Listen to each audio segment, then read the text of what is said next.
제4장.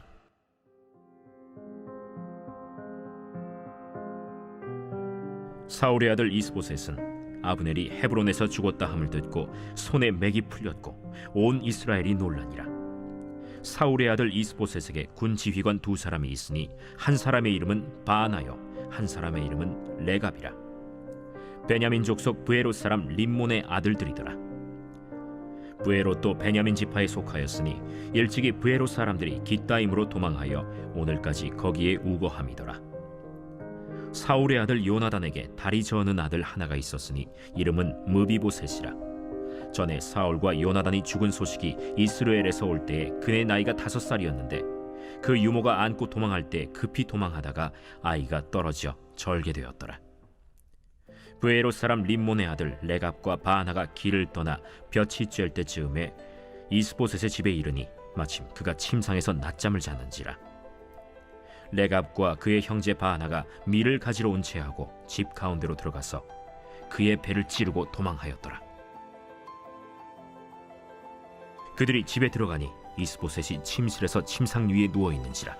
그를 쳐 죽이고 목을 베어 그의 머리를 가지고 밤새도록 아라바 길로 가 헤브론에 이르러 다윗 왕에게 이스보셋의 머리를 들이며 아뢰되, 왕의 생명을 헤아려 하던 원수 사울의 아들 이스보셋의 머리가 여기 있나이다. 여호와께서 오늘 우리 주 대신 왕의 원수를 사울과 그의 자손에게 갚으셨나이다. 다윗이 브에롯 사람 림몬의 아들 레갑과 그의 형제 바나에게 대답하여 그들에게 이르되, 내 생명을 여러 환난 가운데서 건지신 여호와께서 살아계심을 두고 맹세하노니 전에 사람이 내게 알리기를 보라, 사울이 죽었다 하며 그가 좋은 소식을 전하는 줄로 생각하였어도 내가 그를 잡아 시글락에서 죽여서 그것을 그 소식을 전한 가품으로 삼았거든. 하물며 악인이 의인을 그의 집 침상 위에서 죽인 것이겠느냐. 그런즉 내가 악인의 피 흘린 죄를 너희에게 갚아서 너희를 이 땅에서 없이 하지 아니하겠느냐 하고 청년들에게 명령하매 곧 그들을 죽이고 수족을 베어 헤브론 못가에 매달고 이스보셋의 머리를 가져다가 헤브론에서 아브넬의 무덤에 매장하였더라.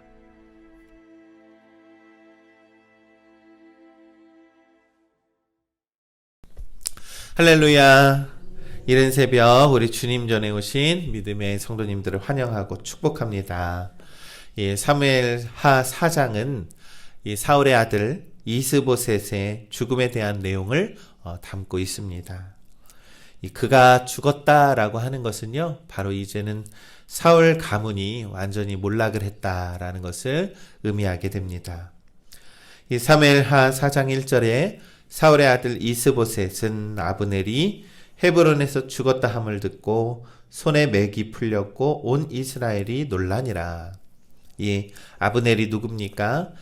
바로 이스라엘의 군 장관이었고 이 사울이 의지했던 어떤 장군이지 않았습니까? 이 아브넬이 죽었다라는 소식을 들은 이스보셋은 충격을 받았습니다. 이 다리에 기운이 빠져서 서 있을 수조차 없었다라고 기록을 하죠. 이스보셋뿐 아니라 이스보셋을 따르는 이스라엘의 지파들도 큰 충격을 받은 것입니다. 왜냐하면 아브넬은 이스보셋과 이스라엘이 의지하였던 군사령관이었기 때문입니다. 우리 믿음의 성도 여러분, 이 사람은 자기가 크게 의지하던 것이 없어지면 심적으로 굉장히 두려워하죠. 심적으로 삶에 대한 부담감과 불안감이 엄습해 올 것입니다. 왜냐하면 사람은 이 물리적인 이 육체의 한계 안에서 이 무엇인가를 의지하며 살 수밖에 없는 연약한 존재들이기 때문이죠. 믿음의 성도 여러분, 우리가 의지하는 분은 결코 우리를 떠나지도 않고 배신하지도 않으십니다. 그분은 항상 우리의 곁에 계십니다. 그분이 누구십니까? 바로 하나님 아니겠습니까? 그러나 우리가 단지 믿는다라고 생각하는 것이 아니라 늘 하나님이 곁에 계심을 의지하며 살아가야 합니다. 그렇기 때문에 우리는 말씀에 대한 그러한 경험과 말씀에 대한 어떠한 체험이 우리에게 있어야 합니다. 이 살아있는 말씀에 대한 경험이 없기 때문에 자꾸 우리는 세상의 것을 의지하고 세상의 것에 매달리며 살아가게 된다는 것이죠. 우리 믿음의 성도 여러분, 이 곁에 있어서 항상 말씀으로 임하시는 우리 하나님, 우리 시야에 말씀하시는 이 하나님에 대한 놀라운 그러한 경험을 하시길 바랍니다. 말씀으로 우리 경험하시고 말씀의 신비를 체험하는 우리 믿음의 성도님들 되시기를 간절히 소망합니다. 왜냐하면 이 말씀을 의지할 때 우리는 용기를 얻을 수 있고요. 모든 것들을 해결함 받을 수 있는 그러한 은혜를 누리게 될 줄을 우리는 믿습니다. 이제 본문에는 두 지휘관인 형제지간으로 이 베냐민 족속 브에롯 사람 림몬의 아들들이 나타납니다. 그리고 그 형제간인 두 지휘관이 이스보셋 왕을 무참하게 죽입니다. 그들이 왜 그랬을까요? 이제는 이 사울의 가문은 희망이 없다.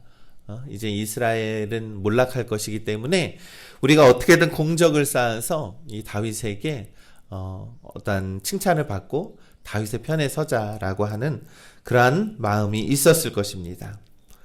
그런데 이것 또한 성경에 기록되어 있는데요. 이들은 바로 가나안 족속의 사람들이었습니다. 그러나 옛날에 이 여호수아 9장을 살펴보면 여호수아가 가나안 정복 이후에 베냐민 지파에 편입되어서 베냐민 족속으로 살게 되었던 그러한 족속으로 기록됩니다. 그리고 사울왕이 통치할 때 사울왕으로부터 박해를 받았던 것으로 보입니다. 그래서 결국 오랜 세월이 지났음에도 그 두 사람은 때를 노려서 이 사울의 아들 이스보셋에게 그들 족속의 원한을 갚았다라는 것이죠.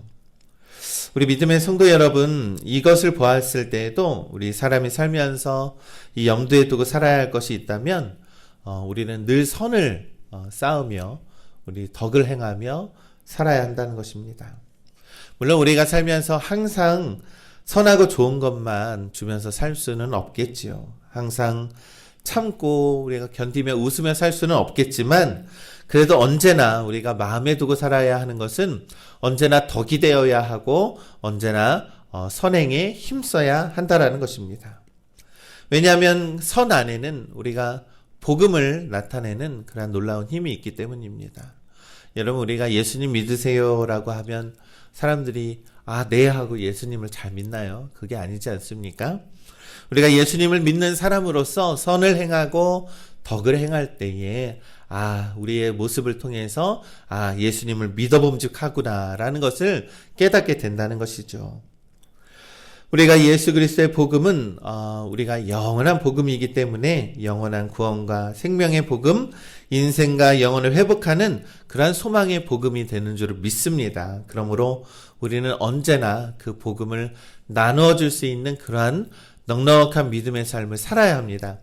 그래야지 다른 사람들이 감동을 받고 이 사람이 나에게 덕을 행했으니 나도 이 사람에게 덕을 행하자라고 그렇게 되는 것입니다.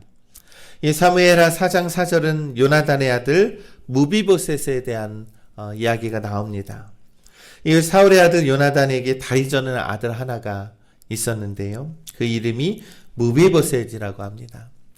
이 사울과 요나단이 죽은 소식이 이스라엘에 있을 때에 그의 나이가 5살이었는데 그의 유모가 안고 급하게 도망을 치다가 그만 그 아이를 떨어뜨려서 그 아이가 장애를 갖게 되었던 것이죠.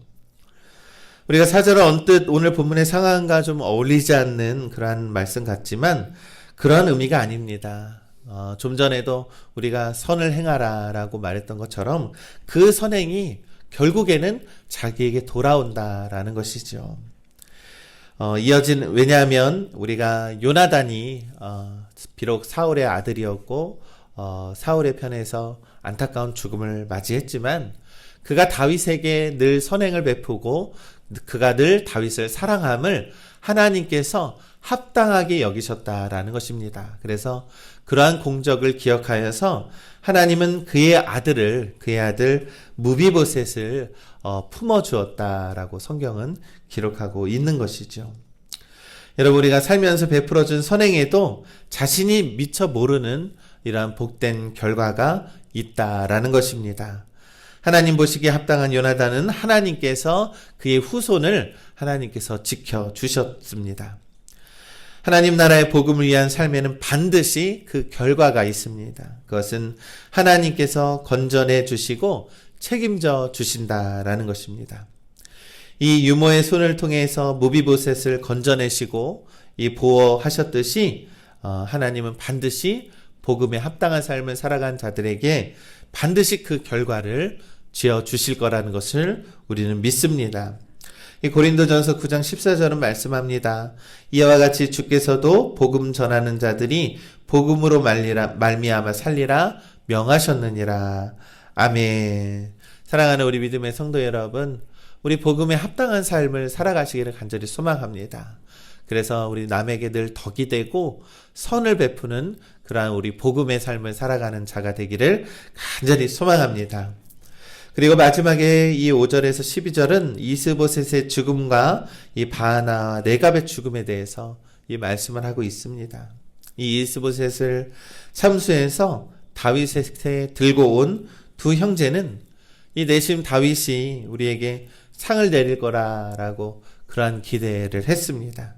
그러나 그들에게 돌아온 것은 그들 또한 참혹한 죽임을 당했다라는 것입니다. 이 얼마나 어리석은 짓입니까? 사람은 살면서 자기 이익을 위해서 이런저런 계산을 하며 살아가죠. 그러다 보면 누군가를 배신해야 하고, 그러다 보면 인색하게 되고, 그러다 보면 우리의 삶이 사실 죄로 인해서 얼룩지게 된다라는 것입니다. 하나님의 뜻은 계산해서 이루어지는 것이 결코 아니라는 것이죠. 말씀에 대해서 우리가 늘 놓지 않고 말씀에 따라 순종하며 살아가는 자들이 하나님의 뜻에 합당한 짓을 하게 합니다. 사랑하는 우리 믿음의 성도 여러분, 오늘도 우리는 많든 적든 이런저런 어떠한 것을 세상 것에 의미하며 살아갈 때가 너무나도 있습니다. 하지만 우리가 기억해야 할 것은 세상 것에 우선 두지 말고 의지하지 말고 온전히 나와 함께 하시는 하나님을 의지하며 살아가시기를 간절히 소망합니다. 그리고 또한 복음에 합당한 삶을 살아가십시오. 우리가 전하는 그러한 선행으로 우리도 선행을 당하게 된다라는 것이죠. 우리가 친절을 당하게 된다는 것입니다. 그러니 우리에게 베풀어 주시는 그런 하나님의 은혜를 마음껏 누리는 것은 하나님 안에서 복음을 전하면서 복음에 합당한 삶을 살아갈 때에 하나님께서는 그 결과를 우리들에게 더하여 주신다라는 것입니다. 우리 그러한 말씀을 믿고 의지하면서 오늘 하루도 하나님의 말씀에 충만한 삶을 살아가시기를 주님의 이름으로 간절히 축원합니다.